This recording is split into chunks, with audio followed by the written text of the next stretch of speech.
sa pangarap na sana ay makaahon din kami sa hirap. Nilabanan ng lungkot, nilakasan aking loob para sa hangad na buhay. Di bali kahit pagod ang katawan at isip sa araw-araw na paglaban sa mga pagsubok at problema ay nahihirapan. Kahit di nga madali ang sa pamilya ay mawalay, ang pag-asa ko'y ang Diyos ang sa aking aalalay. Laging baon ng tiwala na darating ang araw ang maginhawang buhay. Maranasan ng aking pamilya kayo sa mga kamay. Kahit may sugat ang aking palad, ang mga mitiin kong pangarap ay matutupad. Gagaan din ang lahat, bigat ng hamon kong pasan. Dahil alam kong di ako nag-iisa na lumalaban. Habang tumatagal loob ko ay lumalakas, pagkat bawat paglipas ng araw mayroon pang bagong bukas. Mahal kong pamilya,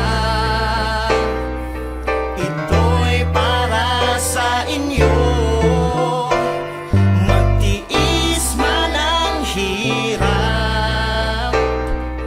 ay kakayanin ko. Mahal kong pamilya, huwag kayong mag-alala. Sandagat ko'y panalangin, sa Diyos ka may awa.